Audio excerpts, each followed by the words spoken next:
Bismillahirrahmanirrahim. Assalamualaikum warahmatullahi wabarakatuh. Alhamdulillahi ala ihsanih wa syukru lahu ala taufiqihi wa amtinanih wa asyhadu an la ilaha illallah wahdahu la syarika lahu ta'ziman li sya'nih wa asyhadu anna Muhammadan abduhu wa rasuluhu da'ila ridwanih. Allahumma salli alaihi wa ala alihi wa ashabihi wa ikhwanih. Hadirin dan hadirat yang dirahmati oleh Allah Subhanahu wa taala. Alhamdulillah, puji dan syukur kita panjatkan kepada Allah atas segala limpahan karunia yang Allah berikan kepada kita. Salawat dan salam semoga tercurahkan selalu kepada junjungan kita Nabi Muhammad sallallahu alaihi wasallam dan juga kepada keluarganya serta seluruh sahabat beliau dan pengikutnya yang setia hingga akhir zaman kelak.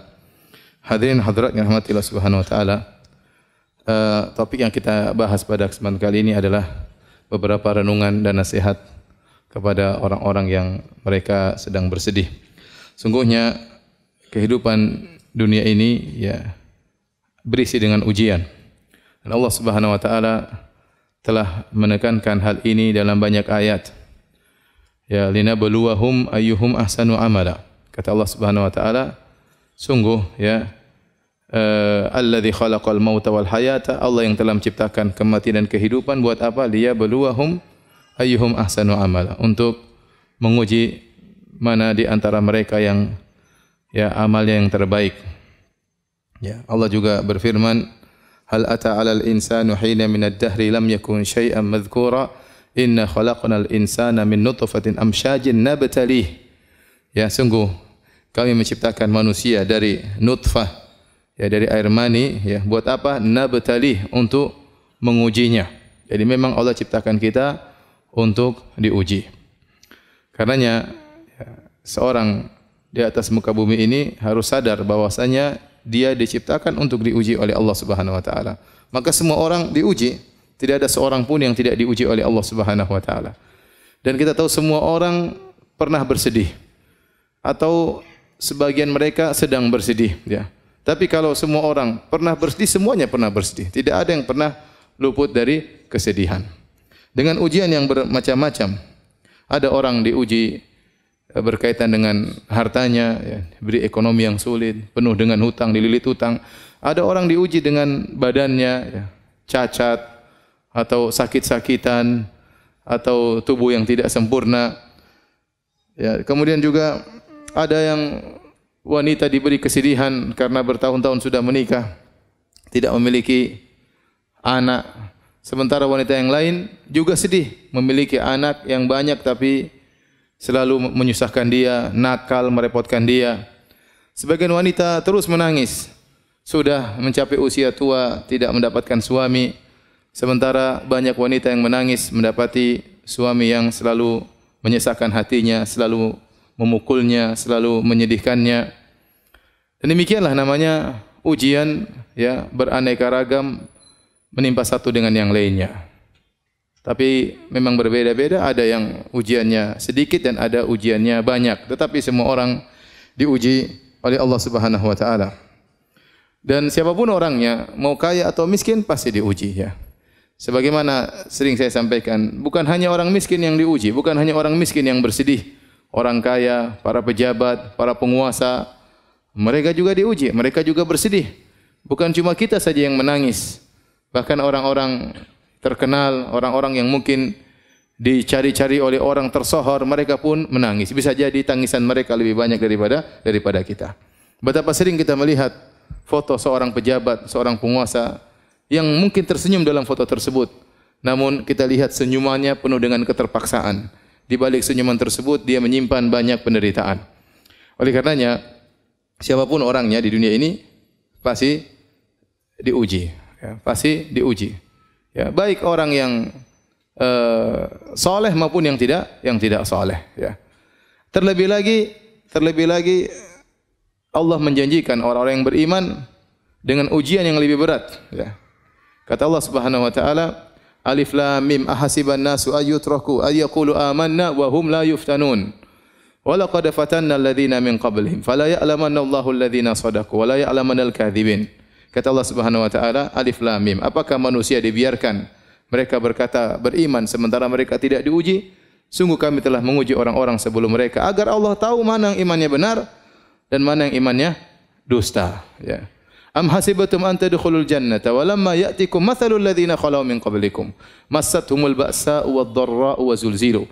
Apakah kalian menyangka kalian akan masuk surga sementara belum datang kepada kalian ujian yang pernah menimpa orang-orang sebelum kalian? Mereka ditimpa dengan penderitaan, dengan kesusahan, digoncang oleh Allah Subhanahu wa taala. Jadi orang yang beriman justru dijanjikan ujian oleh Allah Subhanahu wa taala. Demikian juga dalam hadis kata Nabi sallallahu alaihi wasallam, waktu Nabi ditanya ayun nasi asyaddu balaan, ya Rasulullah, siapakah orang yang paling berat cobaannya? Maka Nabi sallallahu alaihi wasallam mengatakan asyaddu nasi balaan al-anbiya. Orang yang paling berat ujiannya adalah para nabi. Tsumma salihun, kemudian orang-orang saleh. Tsumma al-amsal fal amsal, kemudian selanjutnya dan selanjutnya. Yubtala rajulu ala qadri imanihi. Seorang diuji berdasarkan kadar keimanannya. In kana fi imanihi salabatun zida fi balaihi. Kalau ternyata imannya kokoh, tegar, Allah akan tambah ujiannya. Wa in kana fi imanihi riqqatun khuffifa anhu. Kalau ternyata imannya lemah ketika diuji, maka Allah akan ringankan ujiannya. Subhanallah, Allah mentakdirkan Nabi sallallahu alaihi wasallam adalah orang yang paling banyak ujiannya. Ujian dalam segala bentuk ujian. Ya. Lihatlah Nabi SAW, dari kecil sudah diuji. Lahir dalam kondisi tidak punya ayah. Kemudian, tidak lama kemudian, ibunya pun meninggal. Jadi yatim piatu. Hidup dalam kondisi miskin sejak kecil sudah menggembalakan kambing. Ya. Diuji, dari sisi harta, Nabi hidup dengan penuh kesederhanaan. Ya, bulan-bulan berlalu, istri-istrinya tidak ada memasak apapun di rumahnya. Rumah dengan rumah yang sangat sempit, mungkin cuma 4 kali 5 meter. Ya. Kalau terluka dilukai oleh kaumnya sampai berlumuran darah wajah beliau alaihi salatu wasalam. Adapun ujian penghinaan, ujian mental, maka dihina dengan berbagai macam ujian. Dikatakan pendusta, dikatakan tukang sihir, dikatakan dukun, dikatakan orang gila, ya. Dikatakan memutus silaturahmi, segala ya julukan yang terburuk yang ada di zaman itu ditempelkan kepada Nabi sallallahu alaihi wasallam. Kalau dikatakan ujian tentang kehilangan orang yang dicintai, maka Nabi diuji dengan meninggalnya Khadijah radhiyallahu taala anha, istri yang sangat dia cintai, yang 25 tahun hidup bersama Nabi, tidak pernah mengangkat suara di hadapan Nabi sallallahu alaihi wasallam. Bagaimana tempat curhatnya selama ini, kemudian Nabi ditinggal oleh Khadijah radhiyallahu taala anha di saat-saat Nabi lagi membutuhkan tempat untuk curhat. Tatkala itu lagi desakan kaum musyrikin, intimidasi kaum musyrikin lagi di puncak-puncaknya, tiba-tiba Allah memanggil Khadijah radhiyallahu taala anha. Kalau dikatakan apakah Nabi tidak pernah diuji dengan meninggalnya?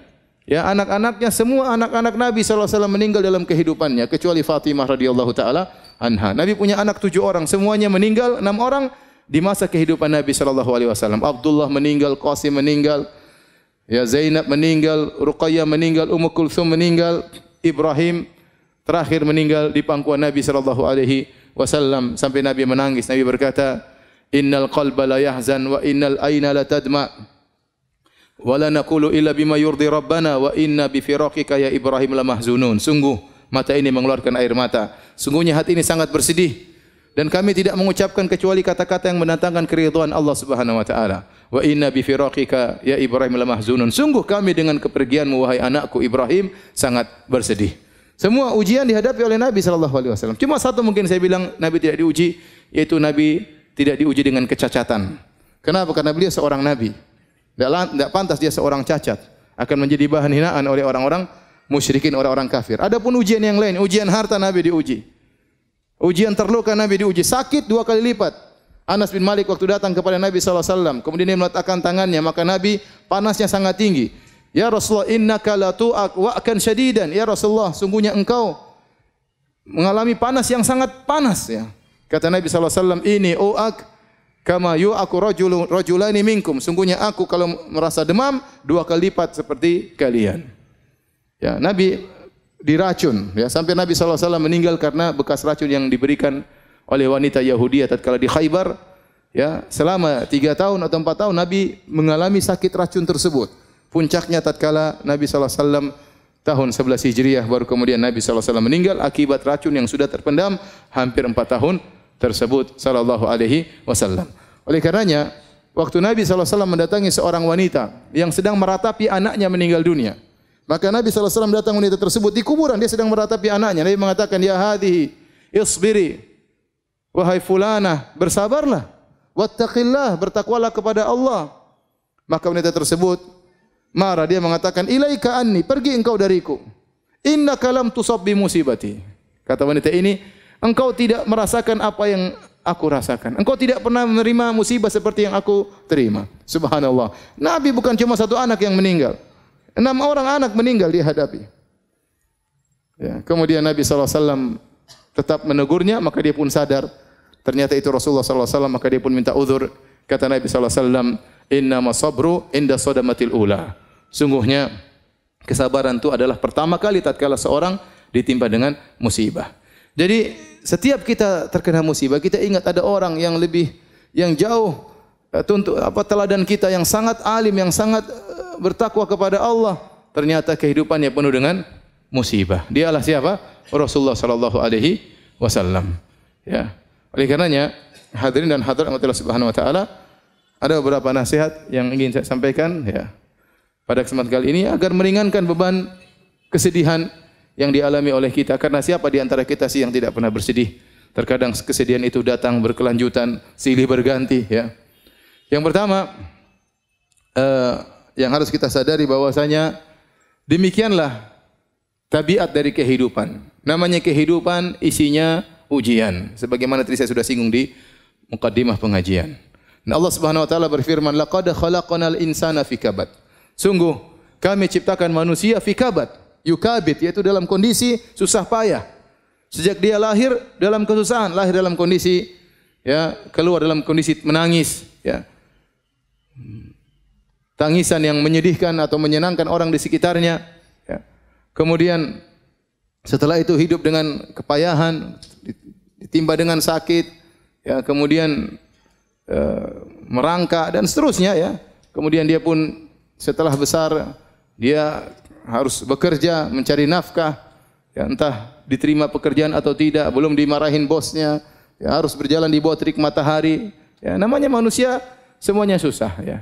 Kemudian dia pun kalau mau menikah ya harus kumpulkan uang untuk mahar, kerja keras ya. Lihat berapa banyak jomblo yang sekarang belum bisa menikah.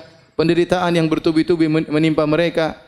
Penderitaan yang belum bisa mereka hindarikan sampai sekarang. Kenapa? Tidak punya duit. Cari duit untuk cari mahar. Begitu sudah cari mahar, kemudian melamar, terkadang ditolak. Penderitaan berikutnya. Semua datang orang kepada saya, Ustaz, saya sudah melamar. Nanti kenapa belum menikah? Sudah melamar, Ustaz. Kenapa? Aduh, ditolak, Ustaz. Kasihan. Kita ngelihatnya itu sedih gitu. Tapi bagaimana lagi ya? Ya. Belum lagi ternyata sudah ngelamar dapat istri, belum tentu dapat istri solehah. Ternyata istri ini ternyata bawa penderitaan, menambah amal soleh untuk bersabar. Tiap hari kerjanya ngomel, banyak tuntutan. Ternyata bisa jadi dapat mertua yang ternyata tidak baik juga, banyak menuntut, terkadang menghina, berbagai macam ujian. Ya. Kemudian punya anak-anak, dia harus berusaha ngurus anak-anak, yang ini butuh sekolah, ini butuh biaya, ini butuh ini, dia kerja keras, anak-anaknya nuntut, tidak tahu bapaknya kerja setengah mati. Itulah kehidupan. Itulah kehidupan. Di sela-sela itu dia sakit, terkadang gembira, terkadang sakit, terkadang bertemu dengan orang-orang yang dia cintai, terkadang dipisahkan dengan orang-orang yang dia cintai. Kalau dia umurnya panjang, dia akan lihat banyak orang yang dia cintai meninggal sebelum dia, dan itu kesedihan yang luar biasa. Kalau dia umurnya pendek, maka dia meninggal ditangisi oleh orang-orang di sekitarnya. Demikian kondisi kehidupan. Laqad khalaqnal insana fi kabad. Kami ciptakan manusia di atas kepayahan. Makanya Imam Ahmad ditanya, kapan seorang beristirahat? Kata Imam Ahmad rahimahullah, sampai dia menginjakkan kakinya di surga baru dia apa? Istirahat. Dalam kehidupan ini dia penuh dengan ujian, penuh dengan kepayahan, penuh dengan kesulitan. Semua orang. Ya, siapa yang tidak susah? Semuanya susah, ya. Semuanya susah. Orang kaya terkadang susah dalam kekayaannya. Ya, saya pernah ketemu kawan saya luar biasa, dia kaya. Cerita tentang perusahaan. Saya enggak jarang dengar, tapi cerita ini begini. Usaha kemudian terkadang naik turun, harga lagi turun, pusing. Ya. Kemudian kalau sudah mau lebaran mukir THR, setengah mati. Apalagi kalau ternyata pegawai 1.000 orang, THR 1.000 orang berapa orang? Berapa duit?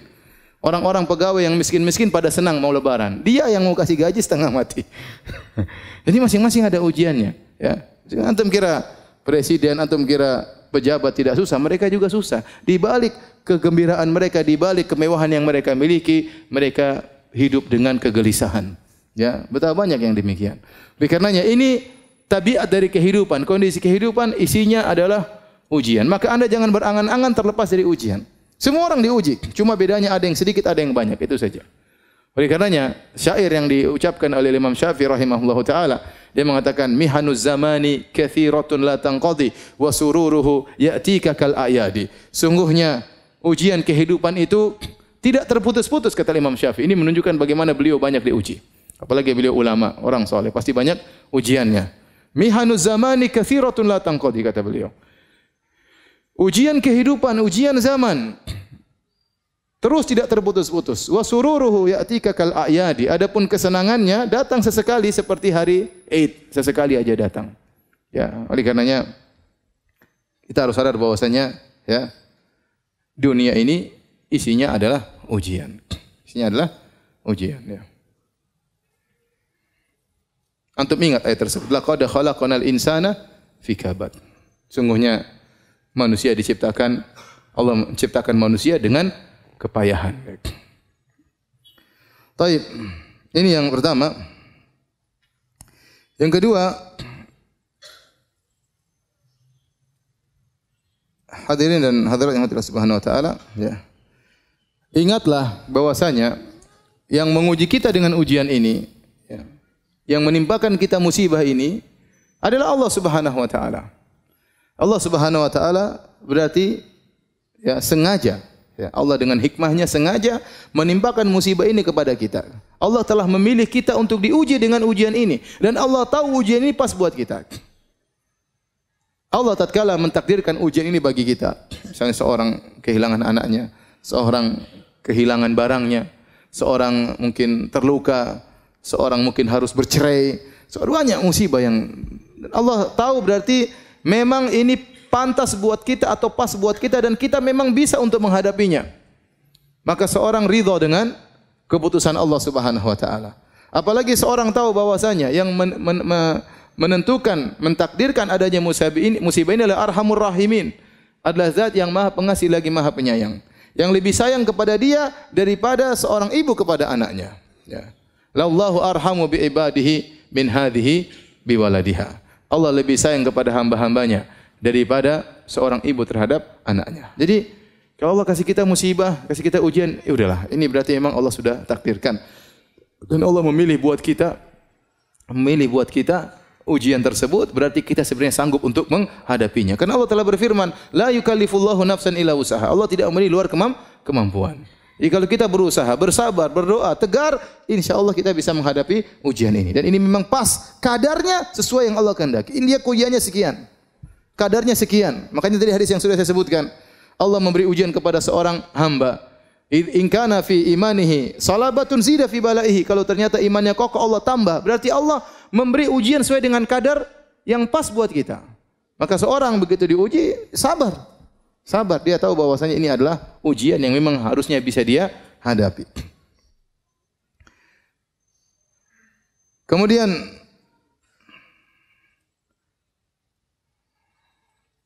dia harus sadar bahwasanya ujian yang datang kepadanya,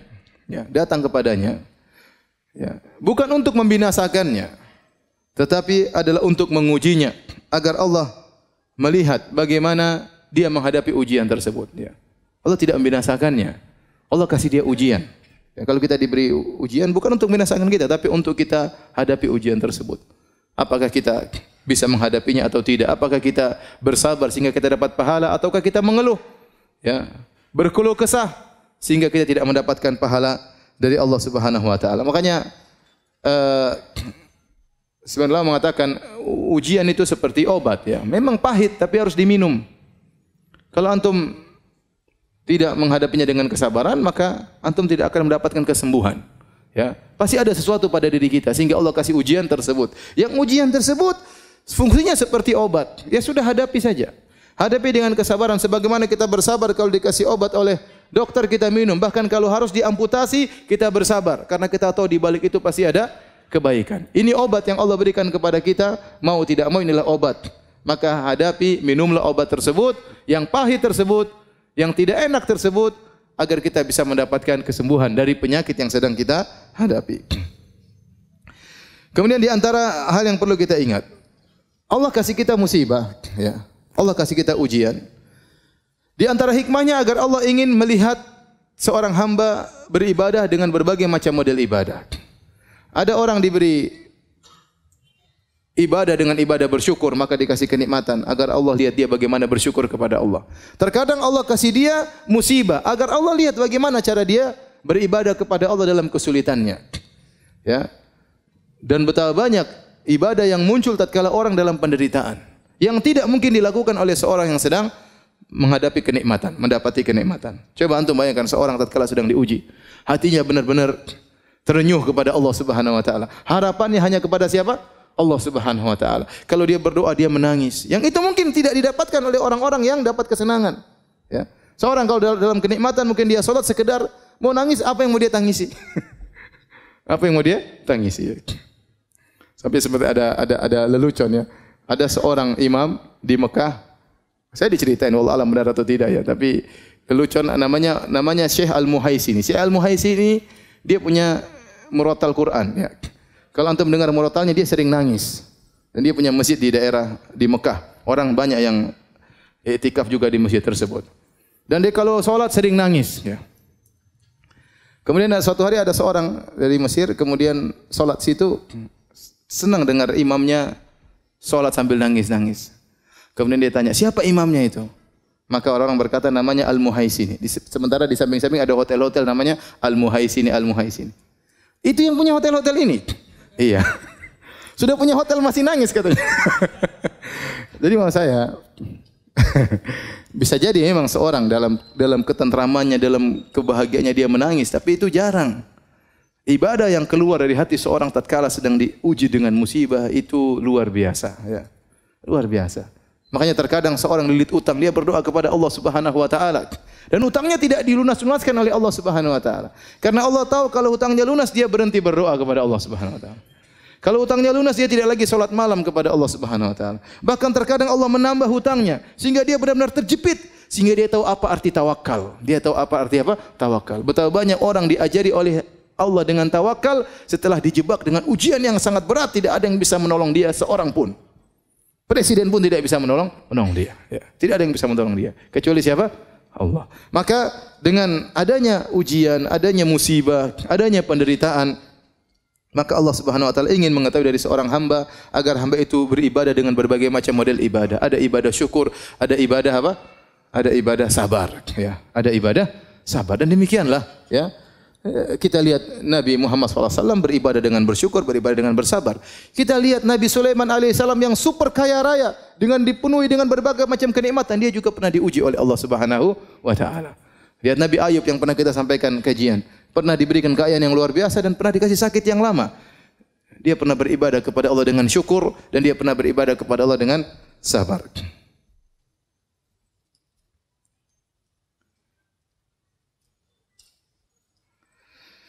Kemudian ingat, jika Anda diuji oleh Allah Subhanahu wa taala, Anda bersabar, maka sungguhnya Anda dalam kebaikan. Anda masih dalam kebaikan. Kapan Anda tidak dalam kebaikan? Kalau Anda mengeluh, kalau Anda meronta, kalau Anda protes kepada Allah Subhanahu wa taala. Nabi sallallahu alaihi wasallam bersabda, "Ajaban li amril mu'min, inna amrahu kullahu khair." Sungguh menakjubkan perkara seorang mukmin. Sungguhnya perkaranya seluruhnya adalah kebaikan. Seluruhnya kebaikan. Wa laisa dzalika li ahadin illa lil mu'min. Dan ini tidak mungkin kecuali hanya kepada seorang mukmin. Seorang mukmin yang selalu dalam kondisi baik. Dan ini tidak mungkin dilakukan kecuali oleh seorang mukmin. In asabatu sarra syakara fakana khairal lahu. Kalau dia mendapati kesenangan-kesenangan maka dia bersyukur dan ini baik baginya. Wa in asabathu dharra, dan jika dia diuji dengan penderitaan, sabara, maka dia bersabar. Fakana khairal lahu, dan itu baik baginya. Oleh karenanya, jika Anda sedang diuji sementara Anda bersabar, sungguhnya Anda dalam lautan kebaikan. Kebaikan terus mengalir, argo kebaikan terus berjalan karena Anda sedang dalam kesabaran sebagaimana ya yang dijelaskan dalam hadis tersebut.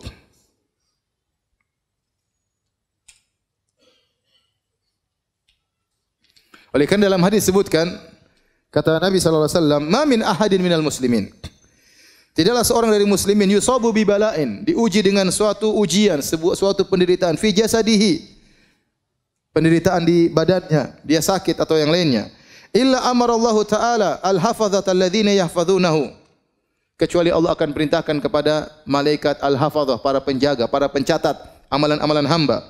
Uktubu li abdi fi kulli yaumin wa lailatin mithla ma kana ya'malu minal khair. Maka tulislah bagi hambaku kebaikan terus mengalir setiap hari, siang dan malam, seperti yang biasa dia lakukan dari kebaikan yang dia lakukan. Madama mahbusan fiya, selama dia tertahan gara-gara fi wathaqi, karena dia sakit, dia sabar dengan penderitaan tersebut. Jadi seorang kalau bersabar, saya katakan tadi, argo pahalanya jalan terus. Argo pahalanya jalan terus, ya sudah. Kapan Anda mengeluh? Kapan Anda protes kepada takdir Allah Subhanahu wa taala, maka argonya berhenti. Argonya berhenti. Maka seorang kalau terbetik dalam hatinya, kenapa tidak selesai-selesai? Lawan itu dari iblis, itu dari setan. Lawan. Ya. Yakin bahwasanya kadarnya Allah tahu. Allah kasih musibah, kasih penderitaan, Allah tahu seberapa penderitaannya dan kadarnya sampai kapan Allah Maha tahu. Kita berdoa kepada Allah, kita cari solusi, tetapi kita bersabar menghadapi ujian tersebut. Kenapa? Karena argo pahala jalan terus. Malaikat catat terus pahalanya, meskipun dia tidak bisa melakukan amal-amal ibadah yang biasanya dia lakukan. Pahalanya jalan terus. Kemudian juga di antara dalil bahwasanya kalau engkau bersabar dalam ujian, berarti kau dalam kebaikan. Sabda Nabi sallallahu alaihi wasallam, "Man yuridillahu bihi khairan yusib minhu." Barang siapa yang Allah kehendaki kebaikan baginya, Allah berikan musibah baginya.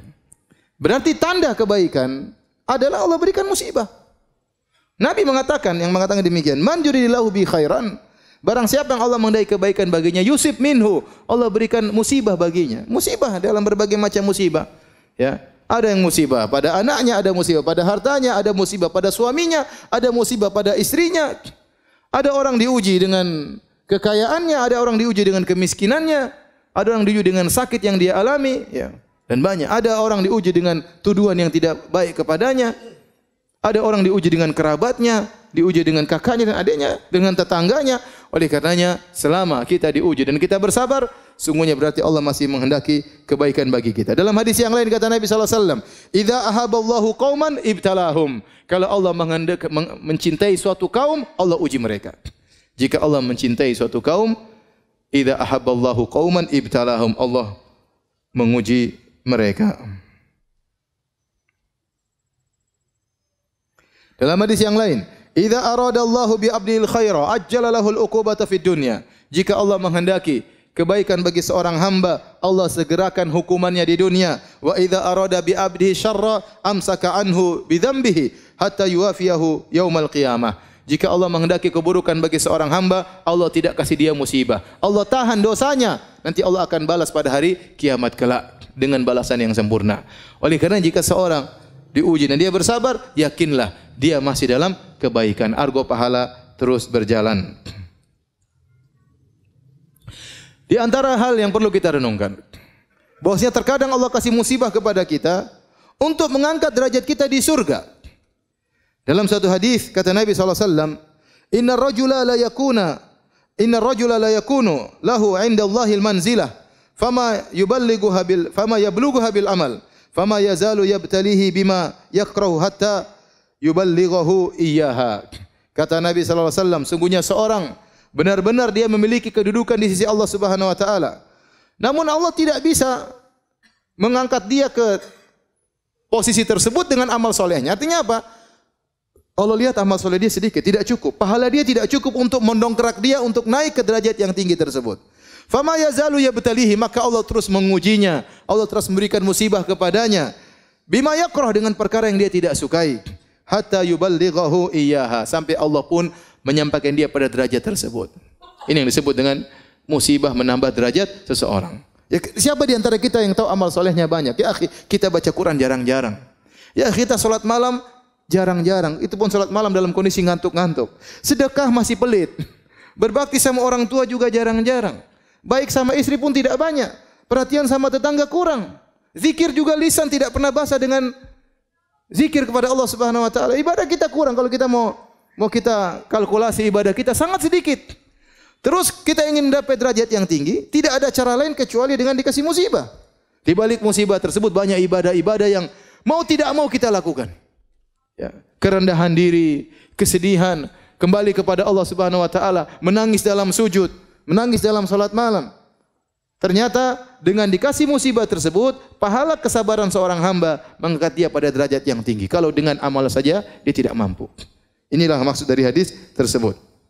Dalam riwayat yang lain, kata Nabi SAW, Innal abda idza sabaqat lahu minallahi manzilatun falam yablugha bi amalin ibtalahu Allahu fi jasadihi. Sungguhnya seorang hamba jika telah tercatat ya bahwasanya dia punya kedudukan di sisi Allah dan dia tidak bisa sampai pada kedudukan tersebut dengan amal dia, maka Allah akan mengujinya pada jasadnya. Au malihi, atau Allah akan mengujinya pada ekonominya, pada hartanya. Au fi waladihi, atau Allah akan mengujinya pada anaknya. Subhanallah. Mungkin dia diuji pada jasadnya, mungkin terluka, mungkin sakit, mungkin celaka, atau diuji pada hartanya, mungkin usahanya gagal, mungkin kerugian, mungkin uangnya dicuri, mungkin uangnya dirampok, mungkin ada yang hilang. Au fi waladihi, mungkin anaknya yang sakit, mungkin anaknya meninggal. Subhanallah. Allah kasih ujian kepada dia. Thumma sabbarahu ala dhalik. Kemudian Allah bikin dia bersabar atas ujian tersebut. Hatta yuballighahul manzilata allati sabaqat lahu min Allah. Sampai Allah pun menaikkan dia, mendongkrakkan dia, didongkrak sampai pada posisi yang sudah tercatat baginya di sisi Allah Subhanahu wa taala. Jadi seorang tatkala diuji ingat hal ini. Amalan saya masih sedikit. Bisa jadi ujian inilah yang meninggikan apa derajat saya. Kemudian di antara hal yang perlu dia ingat tatkala dia sedang bersedih diuji dengan ujian, ingatlah bahwasanya ujian tersebut sebagai kafarah, menghilangkan dosa-dosanya, menghilangkan dosa-dosanya. Kata Nabi sallallahu alaihi wasallam, "Ma yusibul muslim min nasabin wala wasabin wala hammin wala hazanin wala adhan wala ghammin hatta syaukata yushakuha illa kafarallahu biha min khatayahu." Kata Nabi sallallahu alaihi wasallam, tidaklah sesuatu pun menimpa seorang muslim, baik keletihan, bahkan keletihan, baik nasabin, keletihan, baik wasab, sakit apapun, sampai demam, ya, sampai demam. Kata Nabi sallallahu alaihi wasallam, la tasubbi al-humma, jangan engkau mencela demam. Fa innaha tudhibu khataya bani Adam kama yudhibul kir khabathal hadid. Sungguhnya demam itu menghapuskan dosa-dosa seorang anak Adam sebagaimana alat pandai besi menghilangkan karat dari besi. Jangan mencela penyakit, jangan mencela demam, kata Nabi sallallahu alaihi wasallam. Jadi seorang letih, seorang sakit, ya, wala hazanin, kemudian juga kesedihan yang menimpanya, ya, sampai wala hammin, ya, ham itu kekhawatiran tentang di kemudian hari, gimana nanti besok, bagaimana lusa, bagaimana tahun 2000 sekian, bagaimana anak saya kalau sudah besar. Kekhawatiran ini pun ini kesedihan. Kalau hazan, kesedihan tentang masa lalu. Kalau hammin, kegelisahan, kekesian tentang masa depan yang dikhawatirkan. Ini juga menghapuskan dosa-dosa. Wala adzan, dan juga gangguan orang yang orang berikan kepada dia dizalimi, dia diganggu, dikata-katain, dituduh yang tidak digibahi. Ini semua penghapus dosa. Wala ghammin, kegelisahan. Seorang muslim terkadang tidak jelas, tahu-tahu dia gelisah, tahu-tahu ada hatinya lagi tidak tenteram, tidak tahu kenapa. Ketahuilah itu penghapus dosa-dosa. Wala syauka yushakuha, bahkan duri yang mengenai tubuhnya, kecuali Allah akan menghapuskan dosa-dosanya. Maka seorang bersabar, ya, tatkala, ya, diberi ujian oleh Allah Subhanahu wa taala. Ya, sampai dalam hadis disebutkan sampai dia diuji oleh Allah terus, diuji oleh Allah terus sampai dia berjalan di atas muka bumi tidak ada dosa sama sekali. Berjalan dengan santai, tidak ada satu dosa pun yang ada di tubuhnya. Kenapa? Selama ini dia bersabar tatkala diuji oleh Allah Subhanahu wa taala. Terkadang orang, ya ikhwan, diuji dengan berbagai macam ujian, dari ujian satu ke ujian yang lain. Dan itu yang dialami oleh Nabi sallallahu alaihi wasallam. Terkadang orang dikasih uji dengan satu ujian. Karena kalau Allah tahu dia mampu menghadapi ujian ini. Kalau dikasih ujian lain mungkin dia tidak mampu. Ya sudah, Allah kasih dia misalnya kesulitan ekonomi terus sampai dia meninggal dunia. Itu ujian yang bisa dia hadapi. Dia sabar. Ada orang dikasih misalnya cacat atau dikasih sakit. Ujian terus bertahun-tahun sampai dia meninggal dunia. Allah tahu ini ujian yang bisa dia hadapi. Inilah yang bisa mengangkat derajatnya. Ini yang bisa menghapuskan apa? Dosa-dosanya. Ya akhi, sekarang kita banyak dosa. Saya sering sampaikan kalau zaman dahulu orang ingin tidak berdosa gampang. Tinggal dalam rumah tidak berdosa. Sekarang dalam rumah juga berdosa. Sendirian juga berdosa. Selama pegang HP berdosa. Kalau internet mati baru tidak berdosa. Kamu internet mati, apa yang mau dilihat? Enggak ada. Mau gibah enggak ada teman gibah kalau sendirian. Mau dengar berita gibah pun tidak bisa. Ya. Mau tulis status komentar sana komentar sini pun tidak bisa. Mau riak dengan status enggak bisa. Sudah. Tapi sekarang dimanapun seorang bisa bermaksiat. Selama sinyal masih nyala bisa bermaksiat. Nah, ini kesempatan. Allah kasih ujian menghapuskan dosa-dosa kita. Kita tidak minta kepada Allah, ya Allah ujilah saya. Jangan. Kata Nabi SAW, la tatamannau liqa'al adu. Jangan kalian berangan-angan untuk bertemu dengan musuh. Fa idza laqitumuhum fasbiru, fathbutu. Kalau ketemu dengan musuh sabar. Kita tidak minta diuji, tapi kalau Allah kasih ujian kita bersabar. Karena ujian tersebut menghapuskan dosa-dosa. Ujian apapun ya, ujian apapun. Sedih, gelisah, kekhawatiran, takut, jengkelan ya. Pulang ke rumah diomelin istri, itu menghapus dosa-dosa. Alhamdulillah. Kenapa Mas? Alhamdulillah. Bilang Mas, alhamdulillah. Semua omelanmu, semua teriakanmu menghapuskan dosa-dosaku. Kalau aku bersabar ya. Kalau enggak bersabar tambah dosa. Coba ini tadi hadisnya. Ma yazalul bala'u bil mu'min. Senantiasa ujian menimpa seorang mukmin wal mu'minah dan juga seorang wanita mukminah fi nafsihi wa waladi wa malihi. Allah kasih ujian ini berganti-ganti ujiannya. Bayangkan, senantiasa ujian menimpa seorang mukmin atau seorang mukminah fi nafsihi, pada badannya, pada hatinya sakit, sedih. Waladihi, mungkin diganti lagi pada anaknya. Wa malihi, anaknya sudah, hartanya juga kena. Hatta yalqallaha ta'ala wa ma alaihi khati'ah, sampai dia bertemu dengan Allah tidak ada satu dosa sedikit pun yang dia bawa. Ini menunjukkan musibah ya, menghapuskan dosa-dosa.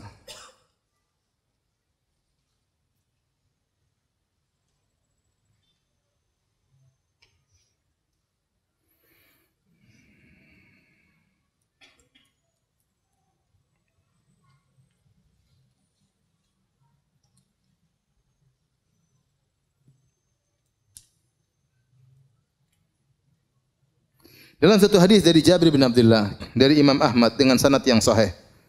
Innal humma ista'dzanat ala Rasulullah sallam. Demam datang menemui Nabi sallallahu alaihi wasallam, minta izin kepada Nabi sallallahu alaihi wasallam. Ini kekuasaan Allah. Datang demam. Kemudian Nabi bertanya, "Man hadhihi?" Siapa ini yang minta izin? Kata demam Ummu Mildam, dan itulah kunyahnya demam, humma. Maka fa amara biha ila ahli Quba. Maka Nabi perintahkan dia untuk pergi ke penduduk kota Quba agar mereka yang ditimpa dengan demam. Falaqu minha ma ya'lamullah. Maka mereka pun ditimpa dengan demam karena Nabi mengarahkan demam tersebut untuk menimpa penduduk Quba. Fasyaku dzalika ilaihi. Maka mereka pun mengeluh kepada Nabi sallallahu alaihi wasallam, "Ya Rasulullah, kami ditimpa demam." Mereka sakit penduduk kota Quba. Di Madinah dan Quba ya. Penduduk kota Quba. Maka Nabi berkata, "Ma syi'tum, in syi'tum an ad'ullaha lakum fayakshifaha ankum wa in syi'tum an takuna lakum tahuran." Terserah kalian wahai penduduk kota Quba. Kalau kalian berkehendak, aku akan berdoa kepada Allah agar Allah menyembuhkan kalian dari demam tersebut. Demam tersebut diangkat oleh Allah Subhanahu wa taala. Kalau kalian mau, maka demam ini akan menjadi pembersih dosa-dosa kalian. Maka mereka berkata, "Awa taf'aluhu?" Apakah demam bisa menghilangkan dosa-dosa kami? Qala na'am, kata Nabi, iya. Qalu fada'ha, kata mereka, biarkan demam tersebut menimpa kami. Jadi demam menghilangkan apa? Dosa-dosa. Demam menghilangkan dosa-dosa. Hadis ini disahihkan oleh Syekh Albani rahimahullahu taala. Oleh karenanya bukankah kalau kita menyungguh orang sakit, apa yang kita katakan? Tahur insyaallah. Tahur insyaallah. Ya, membersihkan dosa-dosa. Insyaallah di situ tahqiq untuk menunjukkan pasti membersihkan dosa-dosa jika Anda bersabar. Ya. Untuk menunjukkan pemantapan, tahur insyaallah. Ini penyakit yang menimpamu akan menghilangkan dosa-dosamu jika engkau bersabar.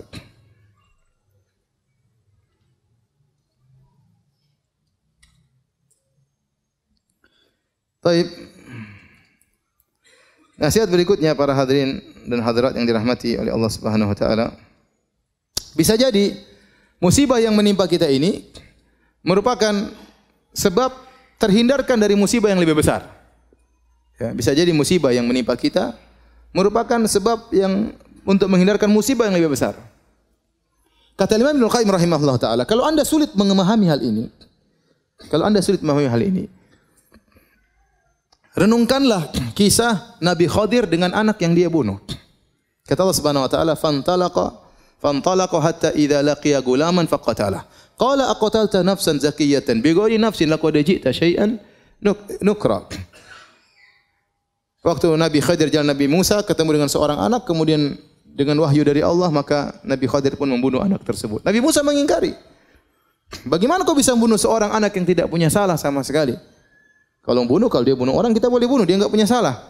Maka kemudian di belakangan Nabi Khadir menjelaskan, ya. Fa ammal ghulamu fa kana abawahu mu'minaini fa khashina ayyurhiqahuma tughyana wa kufra. Fa aradna ayyubdilahuma rabbuhuma khairan minhu zakatan wa aqraba ruhma. Ya. Sungguhnya anak yang saya bunuh tersebut tentu menyedihkan kedua orang tuanya atau tidak? Menyedihkan kedua orang tuanya. Anaknya meninggal dunia. Tapi kata Nabi Khadir, sungguhnya anak ini kalau dia besar, dia akan menjerumuskan kedua orang tuanya ke dalam kekufuran. Dia akan menjerumuskan kedua orang tuanya ke dalam kekufuran. Maka kami ingin anak ini diganti. Maka anak ini meninggal dan itu musibah. Kemudian Allah menggantikan dengan anak yang lebih baik. Ini dijadikan barometer Ibnu Qayyim rahimahullah taala. Kalau Anda tidak bisa memahami musibah itu bisa menghilangkan musibah yang lebih besar, maka renungkanlah apa? Kisah ini. Renungkanlah kisah ini.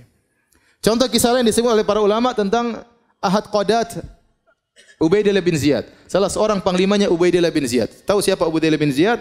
Ubaidillah bin Ziyad ialah panglima atau yang telah membunuh, yang memimpin untuk membunuh siapa? Al-Husain. Al-Husain bin Ali bin Abi Thalib radhiyallahu taala anhuma dalam bencana Karbala. Waktu dia naik di atas rumahnya, seorang panglima dari anak buah Ubaidillah bin Ziyad yang biasanya memimpin peperangan, dia naik di atas atap al-Sata kemudian dia jatuh sehingga kakinya dua-duanya patah. Maka dia dijunguk oleh seorang ulama yang bernama Abu Kilabah, muridnya Anas bin Malik radhiyallahu taala anhu. Maka dia mengatakan, insyaallah lebih baik, ya. Insyaallah ini lebih baik yang Allah takdirkan bagi engkau. Maka dia bilang, apa yang lebih baik daripada kedua kaki patah? Dia tidak tahu. Kemudian 3 hari berikutnya tiba-tiba datang surat panggilan dari Ubaidillah bin Ziyad agar dia memerangi peperangan untuk membunuh atau untuk mencegah Husain bin Ali bin Abi Thalib. Akhirnya datanglah utusan tersebut, dia berkata, lihatlah bagaimana saya mau berangkat sementara kedua kaki saya apa? Patah. Akhirnya tidak jadi dia. 11 hari kemudian datang kabar Husain telah terbunuh. Dia bilang, rahimallahu Abu Kilabah. Semoga Allah merahmati Abu Kilabah. Benar nasihatnya. Seandainya saya tidak jatuh, saya akan pimpinan perang untuk membunuh siapa? Al-Husain. Kita tidak tahu, subhanallah. Bisa jadi musibah tersebut ada musibah yang lebih besar yang Allah hindarkan dari kita dengan terkena musibah kecil tersebut. Sebagaimana kisah yang sering saya sampaikan tentang seorang raja yang memiliki wazir, menteri yang selalu mengatakan al-khair khiratullah, yang terbaik adalah pilihan Allah Subhanahu wa taala. Kisah ini sering disampaikan oleh para ulama, saya tidak tahu akan kesahihannya. Dia seorang menteri yang selalu berkata yang terbaik pilihan Allah Subhanahu wa taala. Setiap ada orang terkena musibah dia datang, yang terbaik pilihan Allah Subhanahu wa taala. Orang terkena musibah, yang terbaik pilihan Allah Subhanahu wa taala. Sampai akhirnya sang raja tangannya terputus karena terpotong, dia datang kepada sang raja, dia berkata, yang terbaik pilihan Allah Subhanahu wa taala. Maka raja pun marah. Apa yang terbaik? Tangan saya putus, jari saya putus, kau bilang yang terbaik. Masukkan ini menteri dalam penjara. Begitu dimasukkan di penjara, dia mengatakan yang terbaik pilihan Allah. Saya di penjara pun adalah yang terbaik. Suatu hari sang raja kemudian sedang berburu dengan menteri-menterinya, kemudian mereka berburu, kemudian mereka berburu, keasyikan berburu sampai keluar daripada daerah kekuasaannya. Sampai akhirnya dia terjebak ke suatu kaum yang mereka menyembah berhala atau menyembah arwah, dan mereka ingin menangkap orang supaya dikurbankan kepada sesembahan tersebut. Akhirnya sang raja ditangkap dengan pengawal-pengawalnya, semua ditangkap dan semuanya dibakar atau dipanggang atau dibunuh untuk arwah mereka. Ketika sang raja ingin dibunuh, tiba-tiba ada seseorang dari penyembah berhala tersebut berteriak, ini tidak pantas orang ini untuk disembahkan kepada Tuhan kita. Kenapa? Tangannya ada yang cacat jarinya. Yang cacat tidak boleh. Seperti kambing, kalau ada kambing yang luka, tidak boleh. Ada kambing yang buta, tidak boleh. Ini tidak cacat untuk jadi korban. Kalau korban harus orang yang tidak boleh cacat. Akhirnya raja tersebut disuruh pulang dan dia selamat gara-gara jarinya yang putus. Maka dia ingat perkataan menterinya, benar perkataan menteriku, yang terbaik adalah apa? Pilihan Allah Subhanahu wa taala. Maka dia segera pulang ketemu menterinya, dia mengatakan benar perkataanmu, yang terbaik adalah pilihan Allah. Terus kamu waktu di penjara, kenapa kau bilang terbaik pilihan Allah? Kata dia, kalau saya tidak di penjara, tentu saya akan ikut berburu sama Anda dan saya jadi korban. Jadi maksud saya, seorang renungkan ini kisah bisa jadi musibah, ya, mendatangkan atau menolak musibah yang lebih besar. Saya pernah dengar cerita ada seorang dia menemani orang untuk pergi ke bandara. Ya, tamu datang, kemudian dia pun menemani tamu tersebut menunggu ke bandara. Ternyata pesawat delay. Harusnya dia sudah pulang ke rumah, mungkin sudah tidur siang atau tidur malam. Saya lupa waktunya, mungkin sudah tidur malam. Namun gara-gara ngantar temannya ini, padahal dia lagi sibuk, setiap ngantar lihat jam, aduh, kok enggak. Ternyata pesawat delay dan karena dia enggak enak dia nungguin. Musibah. Waktu dia terbuang, pekerjaannya tertunda. Subhanallah, sampai akhirnya temannya tersebut berangkat, dia pulang ke rumah, ternyata rumahnya kecurian. Ada rampok datang masuk kemudian mengambil hartanya. Kemudian dia tambah jengkel lagi. Dia bilang, coba ini. Itu gara-gara pesawat. Coba kalau tadi saya pulang lebih cepat mungkin saya tidak kecurian. Maka ada tetangga yang negur, ya akhi, ihmadillah, pujilah Allah. Apa ada perampok datang baik-baik sama ente? Kalau ente lagi di rumah mungkin ente dibunuh sekalian. Ente bersyukur yang diambil cuma harta. Nyawa ente tidak diambil oleh para perampok tersebut. Oleh karenanya seorang kalau terkena musibah, ya dia bilang bisa jadi bisa jadi ini menolak musibah yang lebih besar. Contoh ada seorang anaknya yang dia sangat sayangi meninggal dunia. Anak ini akan memberi syafaat pada hari kiamat. Dia pikir yang baik-baik aja. Bisa jadi anak ini besar belum tentu saya bisa ngurus dia. Apalagi zaman sekarang dunia gadget, anak-anak sekarang sudah, kalau kita dengar berita mengerikan, anak SD berzina, mengerikan ya. Kadang-kadang saya malas lihat berita di situ ya. Kadang belum Google buka tahu ada berita di bawahnya mengerikan isinya. Zaman sekarang subhanallah. Zaman sekarang kita punya anak besar belum tentu bisa kita rawat, belum tentu bisa kita didik, bisa jadi bumerang bagi kita pada hari kiamat. Oleh karenanya, ya, apapun musibah menimpa kita, ya, kita bilang ini insyaallah menolak musibah yang lebih besar. Kita tahu ataupun kita tidak ketahui.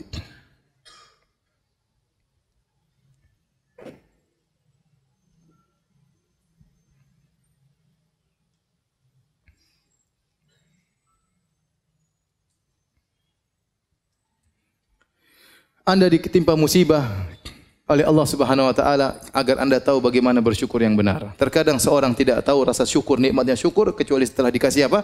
Musibah. Seorang terkadang lupa dengan kenikmatan sehat kecuali setelah dikasih apa? Sakit. Baru dia tahu betapa nikmatnya sakit. Sebagaimana pepatah mengatakan, "Lau lam takun musibah lama kanat hunaka sa'adah." Kalau bukan karena musibah tidak ada namanya kebahagiaan. Karena seorang benar-benar merasakan kebahagiaan setelah mengalami apa? Musibah.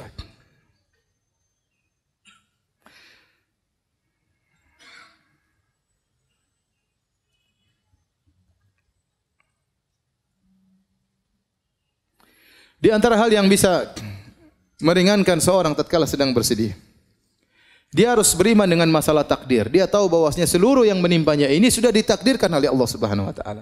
Tidak mungkin dia hindari. Nabi sallallahu alaihi wasallam ya mengatakan, "Ma asabaka lam yakun liyukhti'ak wa ma akhta'aka lam yakun liyusibak." Apa yang menimpamu tidak bisa kau hindari. Dan apa yang terhindar darimu tidak mungkin menimpamu. Ini sudah pasti ya. Innallaha kataba maqadiral khalaiq qabla an yakhluqas samawati wal ard bi 50,000 sanah. Sungguhnya Allah mencatat takdir seluruh makhluk, termasuk Anda ini makhluk. Takdir Anda telah ditulis oleh Allah secara detail, masing-masing kita secara detail. Ya, dari masih nutfah sampai meninggal dunia sudah dicatat oleh Allah dengan detail dan Anda tidak akan keluar dari takdir tersebut. Ya. Bahkan Allah catat tersebut 50.000 tahun sebelum Allah ciptakan langit dan bumi, bukan sebelum 50.000 tahun sebelum ente diciptakan, enggak. 50.000 tahun qabla an yakhluqas samawati wal ard, sebelum Allah ciptakan langit dan bumi. Kata Nabi sallallahu alaihi wasallam, "Rufi'atil aqlam wa jaffatis suhuf." Pena-pena sudah diangkat dan lembaran sudah kering, tidak ada perubahan. Maka mau tidak mau Anda tidak akan bisa menghindar dari musibah tersebut. Karena musibah tersebut sudah tercatat bagi Anda. Tinggal bagaimana Anda menghadapi musibah tersebut. Kalau Anda menghadapinya dengan sabar, fa anta ma'jur, maka engkau dapat pahala. Tapi jika engkau menghadapinya dengan tidak bersabar, fa anta ma'zur, engkau dapat dosa. Tetap saja tidak terhindar. Mau diapain? Sekarang kalau ada misalnya seorang ibu anaknya meninggal dunia, kemudian dia meronta-ronta, menangis-nangis, apakah anaknya bisa hidup kembali? Enggak bisa. Percuma. Tinggal di hadapan dia mau meronta-ronta, dapat dosa. Dia bersabar, kesedihan ada. Nabi pun bersedih. Tapi dapat pahala. Tinggal dia pilih yang mana. Dan tidak akan merubah kondisi. Tidak akan merubah kondisi. Seandainya kalau dia meronta-ronta, menangis-nangis, anaknya hidup kembali, silakan meronta-ronta. Tapi tidak ada, tidak bisa. Sebagian ibu-ibu, subhanallah, saya dengar berita sedih sekali. Saya tahu ada seorang wanita, ya, sudah ngaji, kemudian sampai bercadar, kemudian anaknya meninggal. Kemudian dia teriak-teriak, dia marah-marah, kembalikan anakku, kembalikan, tidak terima. Ya, subhanallah. Inilah ujian, ya. Inilah ujian. Memang berat, siapa yang bilang ringan? Berat sekali. Tapi anti diuji agar anti mencapai derajat yang tinggi, mendapatkan pahala yang besar. Maka jangan hadapi ujian tersebut dengan bentuk protes kepada takdir Allah, tidak menerima takdir Allah Subhanahu wa taala. Tidak akan bisa merubah kondisi tersebut. Anti meronta-ronta, anti marah-marah, anti ngamuk-ngamuk, anti banting sini banting anu, tidak akan merubah kondisi. Oleh karenanya apa yang menimpa kita tidak mungkin kita hindari. Yakin ini sudah ditakdirkan oleh Allah Subhanahu wa taala. Mau apa lagi? Qadarullah. Makanya kalau dapat musibah bilang apa? Qadarullah, sudah. Itu langsung menenangkan hati kita. Ya sudah, mau diapain? Ya.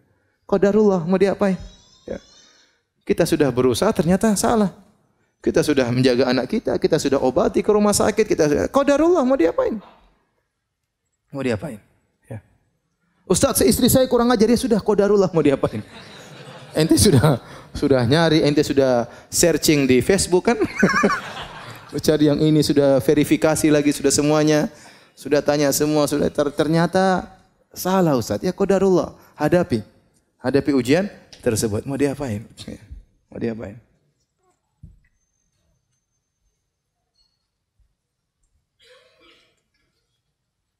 Bisa ada seorang, dia hitam, kemudian tapi dia tinggi. Kemudian dia ingin menikah dengan perempuan yang cantik, meskipun pendek putih, supaya anaknya apa?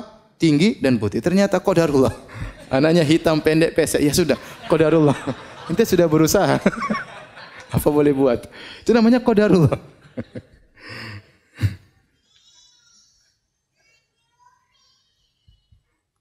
Jadi yang paling mudah membuat orang sabar adalah yakin bahwasanya semuanya sudah ditakdirkan oleh Allah Subhanahu wa taala.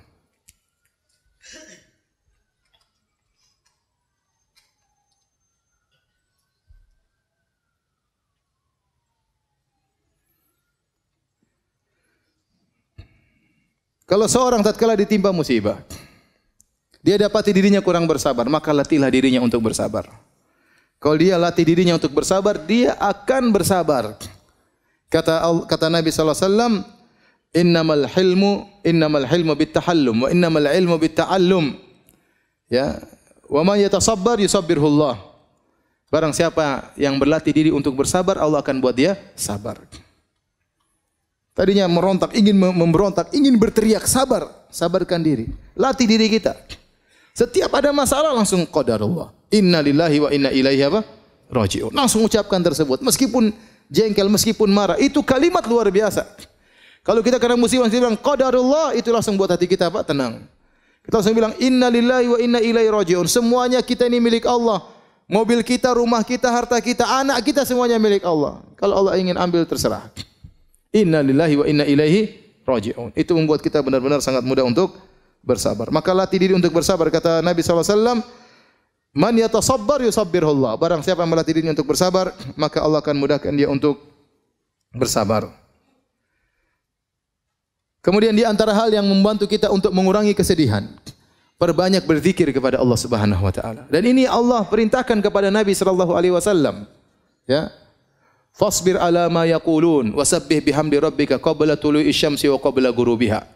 Kata Allah Subhanahu wa taala, sabarlah engkau wahai Muhammad atas apa yang mereka ucapkan. Mereka mengatakan engkau orang gila, engkau pemutus silaturahmi, engkau dukun. Mereka mengatakan tentang Allah yang tidak benar, yang membuat hatimu jengkel. Fasbir ala ma yaqulun. Sabarlah atas perkataan mereka. Wasabbih bihamdi rabbika qabla tulu'i syamsi wa qabla ghurubiha. Dan bertasbihlah kepada Rabbmu sebelum terbit fajar dan sebelum terbenam matahari. Sebelum terbit matahari dan sebelum terbenam matahari, waktu subuh, sebelum subuh bangun, zikir pagi petang, zikir kepada Allah. Itu menghilangkan kesedihan. Banyak berzikir mengingat Allah Subhanahu wa taala. Oleh karenanya juga kata Allah Subhanahu wa taala, "Wa laqad na'lamu annaka yadhiqu sadruka bima yaqulun, wasabbih bihamdi rabbika wa kum minas sajidin." Kata Allah, sungguh kami tahu dadamu sempit wahai Muhammad atas perkataan mereka. Antum kira waktu Nabi Muhammad dikatakan orang gila, orang sinting, dia tidak sakit hati? Dia sakit hati. Sampai Allah mengatakan, "Wa laqad na'lamu annaka yadhiqu sadruk." Sungguh kami tahu hatimu sedih wahai Muhammad. Kata Allah Subhanahu wa taala. Kami tahu hatimu sempit akan akibat yang mereka ucapkan. Apa solusinya? Wasabbih bihamdi rabbik, maka bertasbihlah, banyak berzikir, subhanallah, subhanallah, subhanallah. Wa kum minas sajidin, banyak salat, banyak sujud kepada Allah Subhanahu wa taala.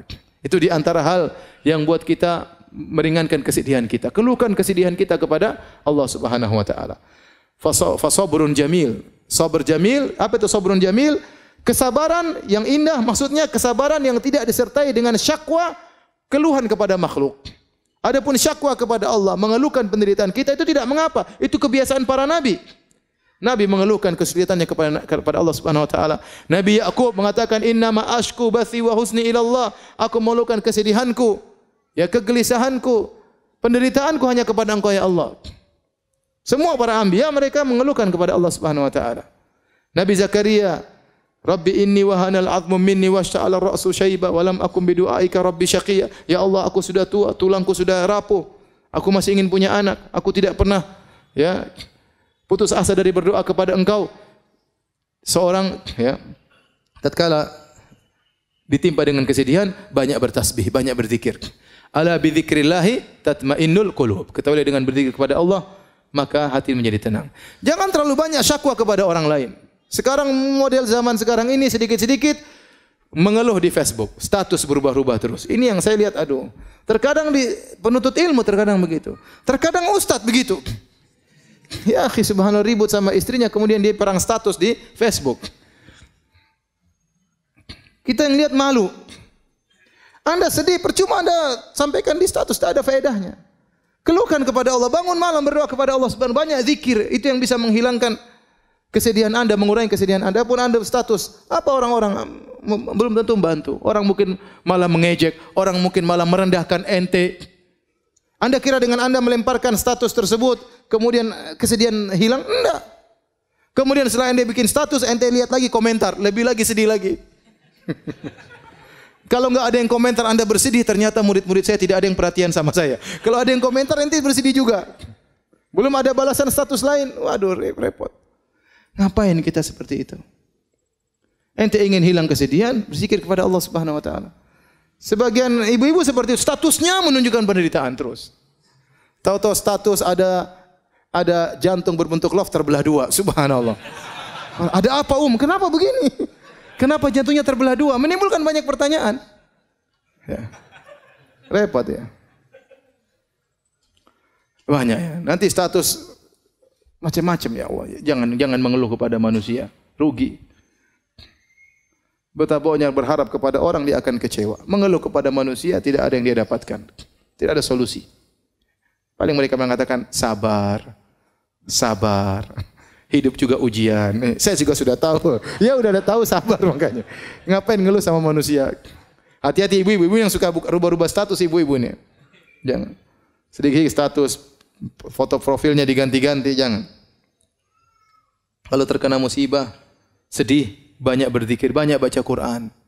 Quran itu syifa, obat. Ya. Orang kalau baca Quran, apa dalam doa Nabi sallallahu alaihi wasallam, Allahumma doa melanggasin, anta ja'al Qur'ana rabi'a sadri wa ya Allah, jadikan Al-Quran sebagai penyejuk hatiku, ya. Kemudian menghilangkan kesedihanku dan menghilangkan wa dhahaba gumumina wa ahzanina, menghilangkan kegelisahan, kesedihan. Di antaranya baca Al-Quran.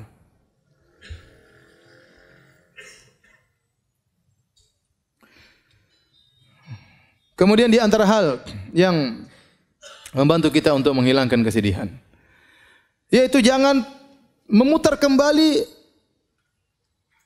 masa-masa yang lalu. Kenangan-kenangan lalu hapuskan. Ada seorang mungkin ya punya anak meninggal dunia. Kemudian dia masih simpan bonekanya, dia masih simpan bajunya. Ini jangan, ini menyiksa diri. Sudah sedekahkan kepada orang lain. Nanti dilihat bonekanya, dia nangis lagi lihat anaknya. Lihat sepedanya, dia nangis lagi lihat apa? Anaknya. Jadi itu terjadi. Sudah itu semua barang kasih orang. Jangan mencoba untuk mengingat masa lalu yang menimbulkan kesedihan, karena itu diingin oleh setan. Ya. Setan ingin apa? Liyahzunal ladzina amanu. Setan ingin agar orang beriman sedih.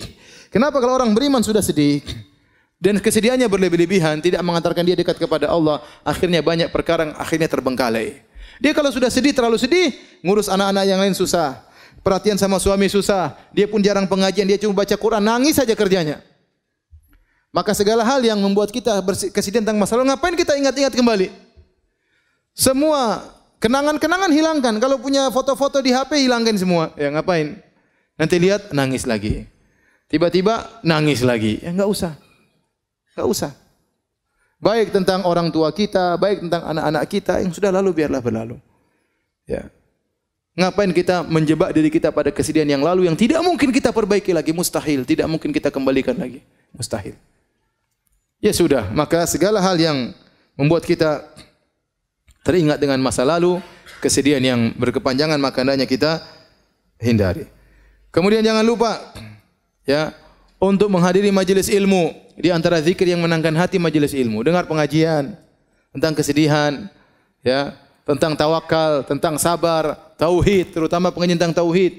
Dengar bagaimana Tuhan kita, bagaimana Allah Subhanahu wa taala, bagaimana Allah melakukan semuanya dengan hikmah. Ya, bagaimana Allah terkadang menguji hamba-hambanya, baca kisah-kisah orang terdahulu. Dengar pengajian tentang bagaimana kisah para ulama diuji, sehingga kita tahu bahwasanya kita ini diuji tidak ada apa-apanya dibandingkan dengan mereka. Ya. Dan ini membuat kita lebih ringan kesedihan kita. Kemudian jangan lupa perkara yang penting tatkala kita terkena kesedihan, berusaha membantu orang lain. Berusaha membantu orang lain. Oleh karenanya Al-Imam As-Sa'di, gurunya Syekh Utsaimin rahimahullah taala pernah berkata, dia mengatakan, dua pokok kebahagiaan adalah pertama ikhlas kepada Allah, yang kedua membantu orang lain. Ini dua pokok kebahagiaan. Anda kalau ingin bahagia, lakukan dua ini. Pertama ikhlas. Berusaha dalam segala kegiatan ikhlas karena Allah, bukan mencari komentar manusia, bukan karena kepentingan duniawi, bukan untuk melihat ya like atau dislike, tidak peduli. Saya mencari komentar Allah Subhanahu wa taala. Kapan Anda bisa ikhlas dalam segala kegiatan Anda, maka Anda akan meraih kebahagiaan. Yang kedua, membantu orang lain. Setiap kita bantu orang lain, maka Allah akan berikan kita kebahagiaan. Allah berfirman, ya ayyuhalladzina amanu idza qila lakum tafassahu fil majalisi fafsahu yafsahillahu lakum. Bahkan perkara yang mungkin tidak butuh biaya membantu orang.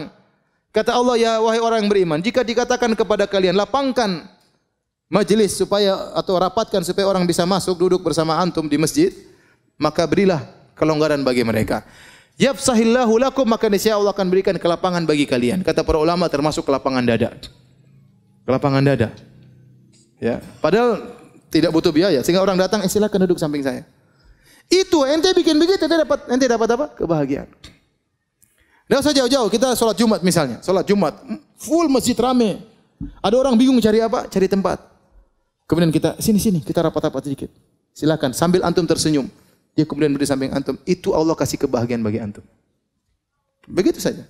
Sebaliknya, kalau antum kemudian bawa sajadah sendiri salat Jumat, terus kaki ente lebarin. Ente sudah siap mau datang, ente enggak mau. Dia mau sampingin, ente semakin lebarin. Pasti ente dapatkan hati ini jengkel, grundel. Allah bikin hati ente menjadi apa? Sempit. Berbuat baik kepada orang lain pasti mendatangkan kebahagiaan. Antum lihat orang di jalan, orang menyeberang, orang lagi sibuk-sibuknya, ente sempatkan waktu ngantar orang kakek tua tersebut sebentar. Berhentikan kemudian antum berjalan mengantar orang tersebut. Allah pasti kasih kebahagiaan. Ya, ini asal kebahagiaan adalah membantu orang lain. Di saat-saat kita penuh kesedihan, jangan lupa kita memberi kebahagiaan kepada orang lain. Niscaya kesedihan tersebut akan dikurangi oleh Allah Subhanahu wa taala. Ya. Oleh karena saya katakan manusia paling berbahagia adalah siapa? Adalah Rasulullah sallallahu alaihi wasallam. Kenapa? Dia selalu menebar kebahagiaan bagi orang lain. Siapapun yang minta bantuan kepada Nabi, maka Nabi pun membantunya sebisanya. Itulah Rasulullah sallallahu alaihi wasallam. Maka cobalah kalau kita ditimpa kesedihan, bantu orang lain. An-nafa'al muta'addi. membantu orang lain, maka insya Allah akan berikan kebahagiaan bagi kita.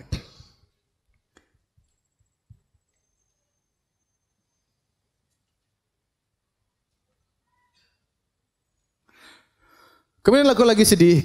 Ada hal-hal perkara yang kata para ulama, perkara yang materi yang mungkin bisa membantu kita untuk bahagia. Ya misalnya kita mungkin sedih, ya. Kalau makan bakso hilang kesedihan, ya makan bakso aja enggak apa-apa. Enggak ada masalah. Lagi enggak enak badan, lagi enggak enak hati, pengin mana? Pengin lihat hijau-hijau, udah pergi hijau-hijau lihat, enggak ada masalah. Jangan kunci pintu, matikan lampu, tambah sedih. Ya, ini di antara hal. Kemudian saya kalau ketemu si fulan, saya selalu bahagia, dia orangnya lucu. Ya udah pergi ke orang tersebut. Ketemu ngobrol sama dia, ganti suasana. Nah, apa kita lakukan untuk menghilangkan apa? Kesedihan, ya. Ya, senang dengan warna tertentu. Kalau warna hijau, indah, hati menjadi tentram. Ada ibu-ibu senang lihat warna ungu, ya. Lihat sudah lakukan, tidak ada masalah. Ini termasuk perkara-perkara yang bisa menambah, ya, menghilangkan kesedihan. Kemudian hindari hal-hal yang bisa mendatangkan kesedihan bertambah. Contoh nonton berita, sukanya nonton berita kriminal. Tambah sedih enggak? Tambah sedih. Waduh, sedih. Berita tentang selingkuh, semakin sedih, ketakutan. Waduh, sudah gini suami saya selingkuh. Ketakutan luar biasa. Pelakor, apa namanya? Pelakor tadi? Pelari apa? Oh, perebut laki orang. Saya kira pelari laki orang. Perebut berita-berita seperti itu akhirnya bikin gelisah, bikin sedih. Ketemu orang yang mulutnya kotor, jangan ketemu dia. Ketemu majelis-majelis ghibah, jangan. Ini bikin kesedihan semuanya. Ganti suasana, ya. Ganti suasana. Kalau punya grup ternyata isinya berita-berita enggak enak, left, tinggalkan grup. Cari grup yang lain yang bisa mendatangkan apa? Kebahagiaan. Tidak ada masalah, itu juga di antara hal yang bisa mengurangi kesedihan. Kemudian yang terakhir, hadirin hadirat Allah Subhanahu wa taala, kalau kita terkena musibah, usahakan musibah tersebut kita ringankan dengan beberapa perkara, di antaranya ya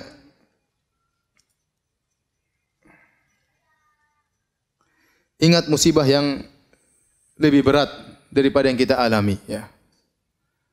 Kalau kita terkena musibah, misalnya ada seorang tangannya terluka, kemudian dia memuji Allah, alhamdulillah. Kenapa ente memuji Allah? Alhamdulillah, bukan di lisanku. Coba kalau lidahku yang luka, bukan di mulutku, bukan di wajahku, seperti itu. Ya. Ada seorang salaf yang kemudian kakinya luka, maka dijenguk oleh seorang, kemudian dia mengatakan, alhamdulillah, yang membiarkan dirimu masih lebih banyak daripada yang hilang. Yang hilang satu kaki, badan masih lengkap, mata masih bisa melihat, ya. Kemudian badan masih ada, ya. Masih banyak musibah yang lebih berat daripada yang kita alami. Maka dengan begitu kita menjadi lebih ringan. Seorang misalnya, maka ada seorang wanita pernah dia lagi sedih, dikasih kertas. 2. Satu kamu catat tentang apa yang diambil oleh Allah, satu kamu catat tentang apa yang Allah berikan padamu. Coba, misalnya seorang kecurian, taruhlah mobilnya dicuri sama orang. Dia isi di catatan tersebut, mobil dicuri, nilai 400 juta. Terus dia catat yang Allah berikan sama dia banyak sekali. Istri, harganya berapa istri? Mahal istri. Anak-anak ini mahal, rumah, kemudian mobil yang lain masih ada, kesehatan. Ini kalau dikalkulasikan duit banyak sekali. Iya. Banyak. Makanya di antara hal yang buat kita untuk meringankan musibah kita ingat bahwasanya nikmat yang Allah berikan kepada kita jauh lebih banyak daripada yang Allah ambil dari kita. Jauh lebih banyak. Kalau antum suruh isi kertas isi nikmat-nikmat Allah, antum tidak bakalan mampu. Terlalu banyak kenikmatan tersebut. Nikmat bisa masih mengaji, nikmat masih bisa ke masjid, nikmat masih bisa dengar pengajian, nikmat masih bisa baca Al-Quran, nikmat masih bisa sujud, nikmat masih bisa melihat berbagai keindahan. Diambil sebagian oleh Allah, tidak apa-apa. Ya sudah, itu namanya kehidupan. Hal ini mengurangi beratnya musibah yang kita hadapi. Di antaranya melihat kepada orang-orang yang penderitanya lebih parah daripada dia. Ya, antum lihat, ya, kita ini masih penuh kenikmatan. Coba lihat di negara-negara lain, ya. Negara lain seperti di Suriah. Ada sampai orang mengatakan, saya, ya, berapa tahun lalu saya masih buka puasa sama keluarga saya, sama kakak, sama adik, sama ini. Sekarang yang satu di Afrika, yang satu di Asia, yang satu di mana, subhanallah, gara-gara perang. Semuanya tercerai-berai, ya. Oleh karenanya nikmat yang kita rasakan sangat luar biasa. Sekarang kita di Indonesia Masya Allah mau dakwah di mana-mana masih bisa. Masih bisa pengajian, ketemu tetangga juga masih bisa. Alhamdulillah masih banyak kenikmatan. Orang lain masih banyak ujiannya lebih berat. Maka betapapun kita terkena musibah pasti ada orang lebih berat daripada kita. Seorang yang misalnya dia tidak punya kendaraan, hanya punya sepeda. Ya lihat ke bawah masih banyak orang yang tidak punya sepeda masih jalan kaki. Lihat ke bawah lagi masih ada orang yang tidak bisa jalan kaki bahkan naik kursi roda tidak bisa jalan. Ada yang tidak bisa naik kursi roda terduduk di rumahnya enggak bisa apa-apa. Masih ada orang yang seperti itu. Maka semakin kita lihat orang yang lebih parah daripada kita, maka insya Allah mengurangi penderitaan musibah yang kita hadapi. Kemudian kita selalu bertafaul, yaitu optimis bahwasanya betapapun lama musibah yang kita alami pasti ada jalan keluar. Inna ma'al usri yusra. Pasti ada jalan keluar. Di balik kesulitan ada kemudahan. Namanya mendung tidak selalu mendung. Namanya musim panas tidak selalu musim panas. Akan datang musim apa? Dingin. Ya, tidak selama musim kemarau. Musim kemarau semakin parah. Penghujungnya adalah musim apa? Penghujan. Kegelapan yang semakin gelap kegelapan menuju kepada terbitnya fajar. Jadi maksud saya, kita senantiasa optimis ya. Namanya begitulah kehidupan. Nanti akhirnya kesedihan-kesedihan tersebut jadilah tinggal cerita. Dulu begini ya. Dulu begini. Ya, bahwasanya musibah tersebut tidak akan selama-lamanya. Dan itulah tabiat daripada kehidupan, datang kesedihan, datang kesenangan. Taib hadirin dan hadirat Allah Subhanahu wa taala, inilah yang bisa saya sampaikan ya. Bahwasanya tatkala kita dikasih musibah kita bersabar. Sampai ada seorang penyair berkata, sungguhnya Allah menyiapkan istana di surga. Yang istana tersebut isinya adalah kesedihan. Isinya adalah kegelisahan, dipagari dengan penderitaan yang bisa masuk hanya dengan membawa kunci kesabaran. Oleh karenanya seorang ya dunia ini tidak ada yang tidak diuji, ya antum diuji, ustaz juga diuji, ujian berbeda-beda ya. Ujian berbeda-beda. Tidak ada yang tidak diuji oleh Allah Subhanahu wa taala, tinggal bagaimana kita menghadapi ujian tersebut. Terkadang ada ujian yang sama dihadapi oleh dua orang, yang satu dengan tentram, yang satu penuh penderitaan, gelisah menangis, yang satu dengan tentram menghadapinya. Kenapa? Imannya berbeda. Imannya berbeda. Padahal ujiannya sama. Wallahu a'lam bishawab. Kalau ada yang bertanya saya persilahkan.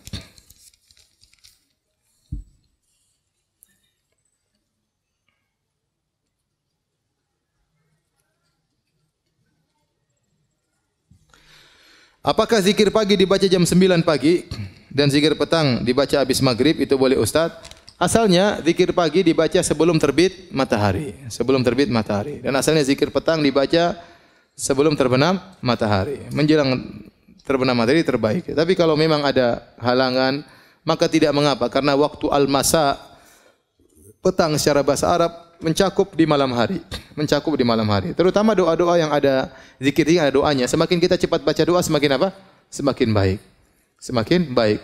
Ya, oleh karenanya dibaca sebelum terbenam matahari. Namun kalau tertunda karena ada kesibukan, boleh pada maghrib, boleh juga pada isya. Demikian juga zikir pagi, asalnya dibaca sebelum terbit matahari. Kalau sudah terbit matahari, ingin dibaca enggak ada masalah.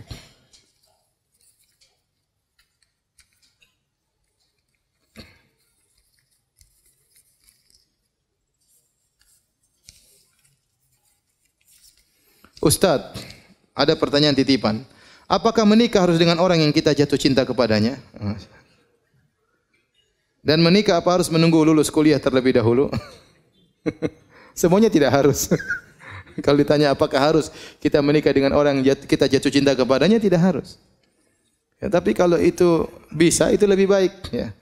Karena kecintaan itu menambah kelanggengan kehidupan rumah tangga. Makanya disyariatkan nazar. Kenapa kita nazar? Supaya kita suka, kita tertarik, baru kita menikah. Kalau kita enggak tertarik, maka sebaiknya jangan ya, karena akan mengganggu kebahagiaan kehidupan rumah tangga. Maka disyariatkanlah nazar, melihat untuk menumbuhkan rasa cinta tersebut. Tapi apa kita harus menikah dengan orang yang kita cintai? Belum tentu. Belum tentu. Kebahagiaan tidak harus bersama dengan orang yang kita jatuh cinta kepadanya. Ya. Tapi kalau bisa kepada orang yang kita cintai itu yang terbaik. Apakah menikah harus tunggu kuliah? Tidak harus. Yang penting ente punya modal. Betapa banyak orang menikah masih SMP sudah menikah, SMA sudah menikah. Ya, saya sampaikan saya punya kawan, dia menikah dia masih kelas 2 SMA, menikah, tinggal di rumah bapaknya. Setelah dia punya anak 2, baru kemudian dia keluar dari rumah orang tuanya. Sekarang saya tanya sama dia, berapa anakmu? Anak saya 10. Masya Allah, itu baru laki-lakinya katanya.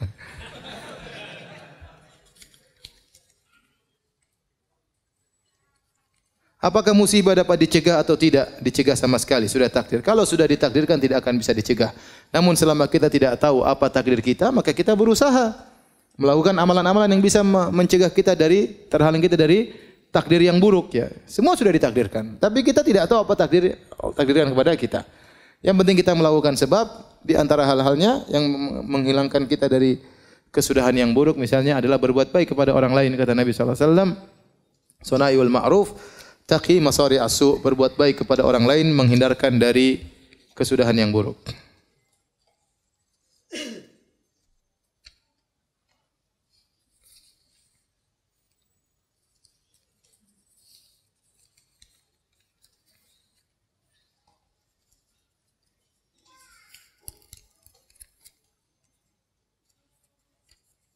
Ustadz, ana tinggal bersama ibu yang usianya 76 tahun. Ibu ana ini sangat susah sekali dikasih tahu untuk hal kebaikan. Terkadang ada di hati timbul rasa kesal atau marah dan rasanya juga ingin nangis rasanya. Apakah ini termasuk ujian berat dan bolehkah anak sekali marah ibu anak? Jangan ya, jangan marah ibu. Kasih tahu yang baik ya. Tidak usah dimarah-marahin ya. Memang ibu orang tua kalau sudah tua seperti itu ya. Dia kembali ada pikunnya, ada enggak ngertinya dan itulah pahala sangat besar. Makanya kata Allah, "Imma yablughanna indakal kibara ahaduhuma aw kilahuma." Ya, kalau keduanya sudah mencapai masa jompo, salah satunya atau keduanya, fala taqul lahumā uffin. Maka jangan berkata ah. Ah aja enggak boleh apalagi marah-marahin. Justru di masa tua itulah pahalanya besar. Kita berbakti sama orang tua, di umur apapun orang tua kita masih 50, masih 60, masih 40, kita dapat pahala. Tapi lebih khusus, pahala yang lebih besar tatkala dia sudah mencapai masa jompo. Sudah tidak bisa berbuat apa-apa, sudah mulai pikun, di situlah butuh kesabaran. Situlah pahala sangat besar bagi Anda. Oleh karenanya kalau Anda sabar, maka pahalanya sangat besar. Yang namanya orang tua seperti itu. Ya.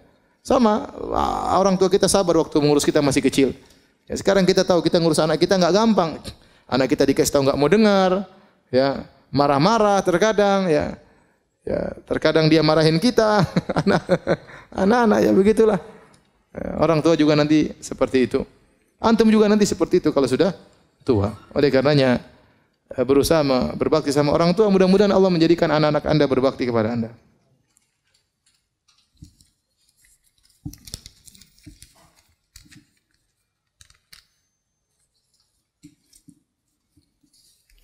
Ustaz, apakah boleh berjualan dalam masjid? Di dalam masjid enggak boleh, berjualan di luar areal masjid. Selama areal masjid adalah tempat untuk salat, maka tidak boleh, ya. Tidak boleh kalau tempat itu dipakai untuk salat, maka berarti itu dibangun untuk tempat salat, ya. Ya, adapun di luar pagar enggak ada masalah.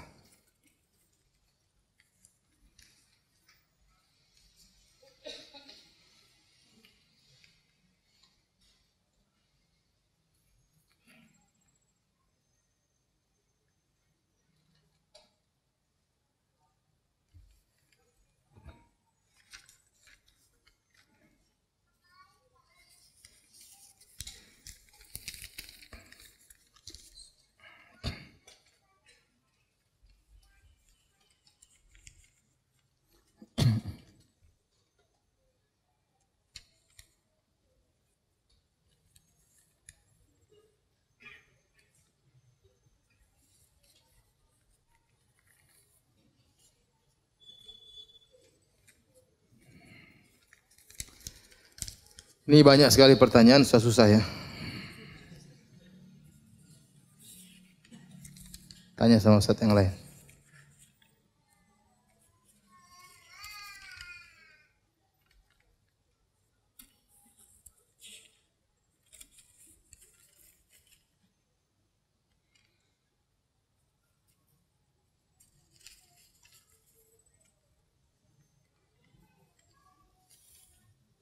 Bolehkah mengucapkan selamat atas kelahiran anak antar pasangan non-muslim?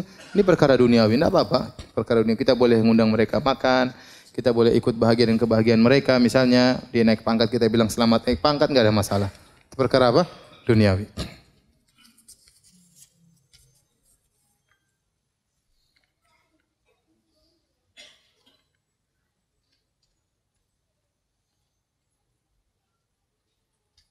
Apakah bermain face app yang memperkirakan seperti apa muka kita? sekian tahun kemudian termasuk mendekati dukun? Enggak kali ya. Cuma itu mainan yang ngapain itu. Kita gambar-gambar, khawatir kita menggambar-gambar yang dilarang oleh syariat ya, karena meniru-niru ciptaan Allah Subhanahu wa taala.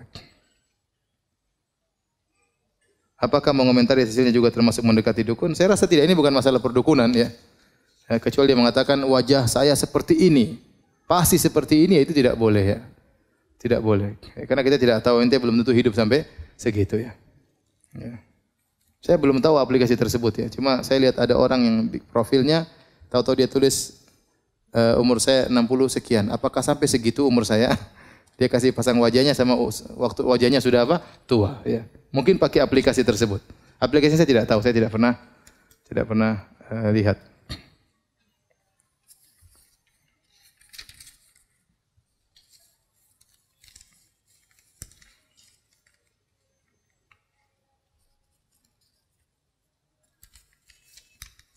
Oh, panjang-panjang semuanya.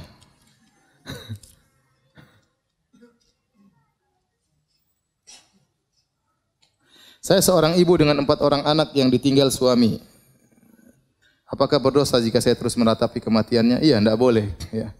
Kalau timbul kesedihan, ucapkan qadarullah. Innalillahi wa inna ilaihi raji'un. Setiap sedih bilang apa?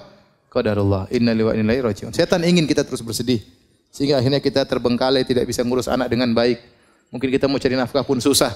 Kenapa? Karena diliputi dengan apa? Kesedihan. Akhirnya khawatirnya kalau terus bersedih, akhirnya meratapi seakan-akan protes dengan takdir Allah Subhanahu wa taala, dan itu dosa. Kalau sudah sampai pada tahapan tersebut, maka itu apa? Dosa. Maka setiap kita sedih, kita bilang qadarullah, innalillahi wa inna ilaihi raji'un. Demikian saja kajian kita. Semoga bermanfaat. Subhanakallah bihamdik, asyhadu an la ilaha illa anta, astaghfiruka wa atubu ilaik. Assalamualaikum warahmatullahi wabarakatuh.